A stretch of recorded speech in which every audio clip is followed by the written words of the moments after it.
aja langsung kepada anak ya. Anak. Nabi Yakub sudah, anak Nabi Yakub berhasil berhasil bertobat. Sekarang Nabi Nuh, anaknya begitu juga. Ya, surat Hud itu hadirin yang dirahmati Allah, ayat 45 46-nya menjelaskan Nabi Nuh itu sampai terakhir minta kepada Allah agar anaknya diselamatkan. Ayat 45. Wa nada Nuhu rabbah faqala rabbi inna ibni min ahli wa inna wa'dakal haq wa anta ahkamul hakimin. Ya Allah, itu anak saya dan dia keluarga saya. Wa inna wa'dakal haq wa anta ahkamul hakimin, sesungguhnya janjimu pasti benar, engkau pernah berjanji untuk menyelamatkan keluarga saya, itu anak saya, keluarga saya ya Allah. Apa kata Allah pada ayat 46-nya? Qala ya Nuh innahu laisa min ahlik innahu amalun ghairu shalih. Wahai Nuh, dia anakmu tapi dia bukan keluargamu karena amalnya bertentangan denganmu. Ya, ghairu shalih. Kalau zaman sekarang berarti akidahnya berbeda gitu ya. Maka fala tas'alni ma laisa laka bihi ilm, jangan minta kepada saya sesuatu yang kau tidak mengerti ilmunya. Inni aizuka an takuna minal jahilin, saya melindungi kamu supaya kamu enggak jadi orang yang bodoh, kata Allah Subhanahu wa taala. Tapi yang dilakukan Nabi Nuh, perhatikan, Nabi Nuh, Nabi Yakub punya anak yang tidak ideal. Apa yang harus dilakukan untuk anak yang tidak ideal? Kalau Allah berikan dalam kehidupan kita anak yang tidak ideal, diajak sholat nggak mau, belum mau, diajak ngaji belum mau. Ada ibu-ibu datang ke saya begini, Ustadz ya, anak saya ini sudah hafal Quran 30 juz waktu di pesantren Ustadz. Oh Alhamdulillah, sekarang sudah pulang ke rumah, saya khawatir. Kenapa? Kerjanya di kamar main game aja. Boro-boro diajak ngaji sekarang nggak mau lagi. Kalau sholat juga, iya nanti dulu. Sholatnya jadi akhir, jadi ujung. Saya khawatir nih hafalannya banyak yang hilang. Saya kan berpikir begini, oh anaknya ibu ini mungkin laki-laki kali ya, yang main game-game gitu kan laki-laki. Saya tanya, terus dia bilang gini, anak saya sempat bilang dia mau jadi gamers, mau jadi pemain game, nggak mau lagi jadi hafiz Quran gitu ya, nggak mau jadi. Terus saya tanya gini, Bu, anak ibu laki-laki? Enggak, anak saya perempuan Ustaz. Nah, apa yang harus dilakukan? Ini si ibu ini cerita dengan penuh emosi. Aduh, gimana ya Ustaz, anak saya ini saya khawatir banget. Aduh, begini-begitu. Apa yang harus dilakukan dalam posisi seperti itu? Kalau tadi kepada saudara ya, sekarang kepada anak. Apa yang harus kita lakukan kalau Allah titipkan anak yang tidak ideal kepada kita? Hadirin yang dirahmati Allah, ini luar biasa. Menurut saya ini luar biasa ya. Harusnya dibuat seminar nasional gitu ya. Ternyata cuma satu yang harus dilakukan, cuma satu Pak. Dan kesalahan kita sebagai orang tua selama ini adalah karena kita tidak melakukan metode Al-Quran ini. Apa yang dilakukan oleh Nabi Nuh, punya anak yang tidak ideal? Apa yang dilakukan oleh Nabi Yakub, punya anak yang tidak ideal? Nabi Nuh, tadi 45-46, sekarang naik 42 di surat yang sama. Menggambarkan di situ, wahya tajri bihim fi maujin kal jibal. Beliau sudah ada di kapal. Nah, air laut itu setinggi jibal, setinggi gunung, Pak. Dulu kalau tsunami 2004 di Aceh itu setinggi pohon kelapa, 30 meter. Di kampung saya di Melabuh itu plafonnya nih setinggi ini Pak, plafonnya nih. Kan masjid zaman dulu tinggi-tinggi plafonnya ya. Setinggi ini tuh masih ada garis garis lumpurnya. Itu satu-satunya masjid yang selamat sejauh kira-kira 1 kilometer ke depan, 1 kilometer ke belakang, hancur semua. Dia cuma satu-satunya yang selamat di Masjid Nurul Huda namanya. Di masjid tertua di kampung saya di Kota Melabuh tuh ya. Itu masih ada tuh diabadikan, nggak dicet sama DKM. Sampai sekarang masih ada, 30 meter. Nah, zaman Nabi Nuh setinggi gunung. Nah, apa yang terjadi saat itu? Wa nada Nuhu ibnah. Nabi Nuh memanggil anaknya. Saat terjadi tsunami besar itu, Nabi Nuh memanggil anaknya. Apa kata beliau? Wa kana fi ma'zilin, anaknya sedang berada di tempat yang jauh. Ya bunayyar kab ma'ana. Wahai anakku sayang, ayo sini naik perahu sama bapak. Sini. Beliau tambahkan kalimat wala takum ma'al kafirin, jangan kamu di sana bersama orang kafir, nanti kamu kena azab Allah. Nanti kamu enggak selamat. Sini nak, ayo naik nak. Enggak mau anaknya Bapak. Dari sini pelajaran kita ini luar biasa menurut saya ya. Ini oleh-oleh kita buat sebagai orang tua di pagi ini. Ternyata yang harus kita lakukan cuma satu, yaitu berdakwah terus sampai akhir tanpa melihat hasil. Kalau kita sudah terjebak melihat hasil, disitulah kita kecewa, disitulah kita marah, disitulah kita sedih. Kekecewaan, kemarahan, kesedihan kita tadi karena melihat hasil membuat kita tidak lagi bisa berdakwah dengan baik kepada anak-anak kita. Kamu dibilangin, capek mama bilangin kamu, berbusa, berbui mulut mama bilangin kamu. Itu kalau sudah begitu udah capek. Udah susah. Yang Allah ajarkan apa? Dakwahin terus saja. Sekarang dakwahi, belum bisa, besok dakwahi, besok dakwahi, dakwah. Sampai kapan? Sampai mati, selesai. Jangan lihat hasil. Kalau lihat hasil kita terjebak.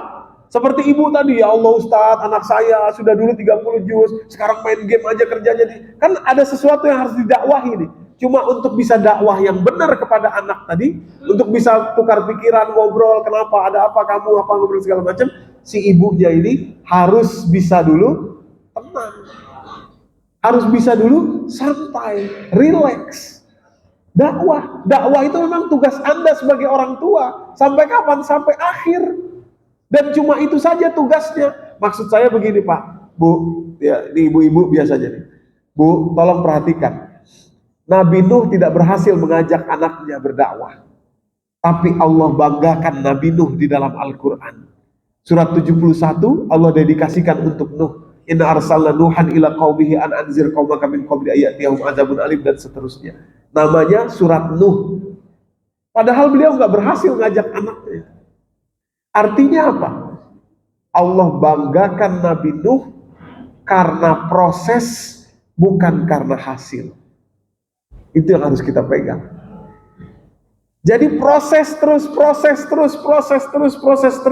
untuk bisa berproses terus dengan tenang, dengan bahagia, dengan rileks dan santai.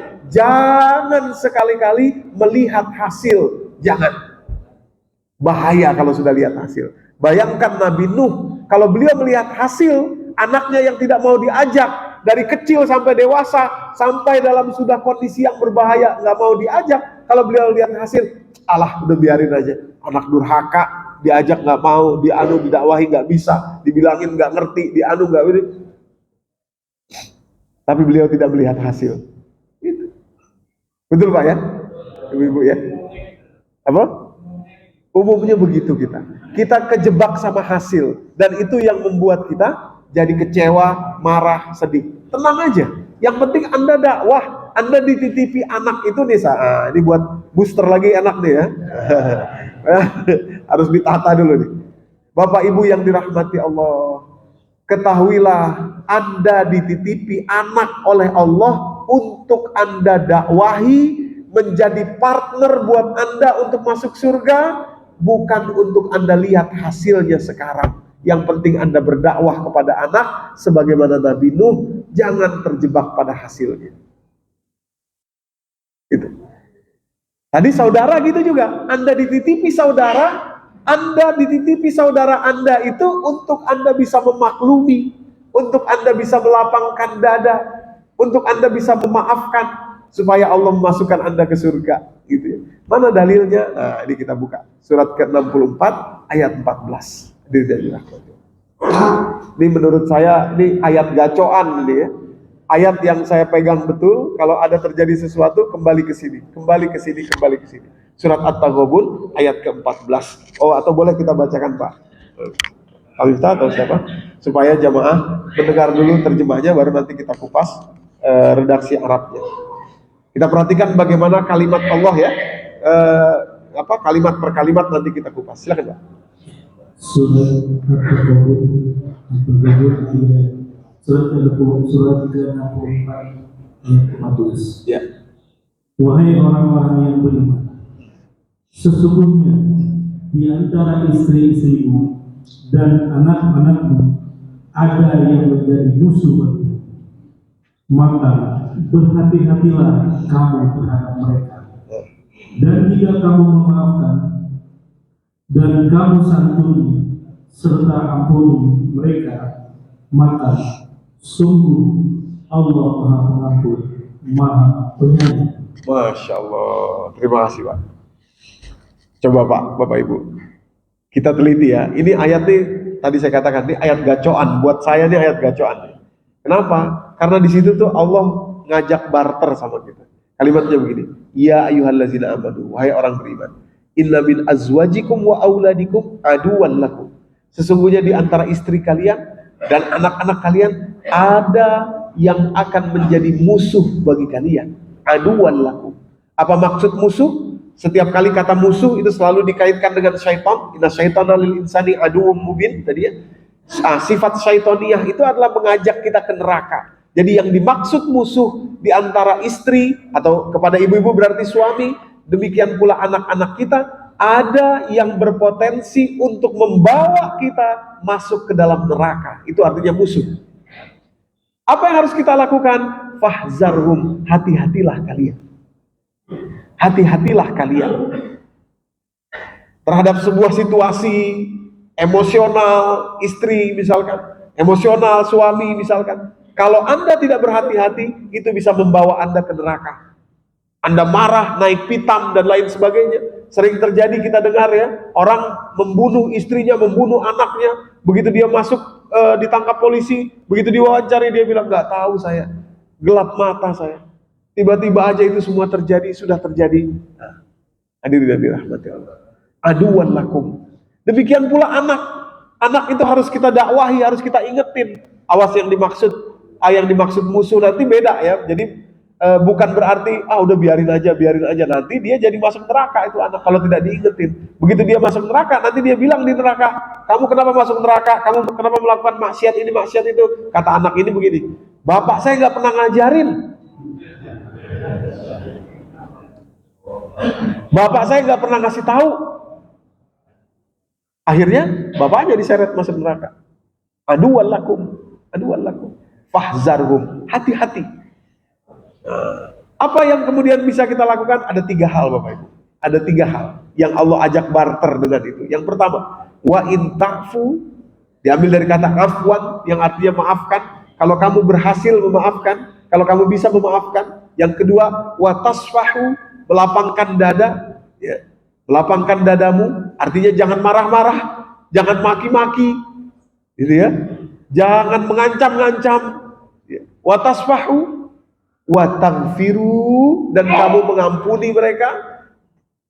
Ta'fu, maafkan, tasfahu, lapangkan dada terhadap kesalahan itu, ya, terhadap kekurangan itu, ketidakidealan itu, dan ampuni kesalahannya tadi itu. Kata Allah begini, kalau kamu bisa melakukan ketiga hal itu, kata Allah begini, fa innallaha ghafurur rahim. Kalau kamu bisa melakukan ketiga hal tadi, ketahuilah saya pun adalah pemaaf dan penyayang.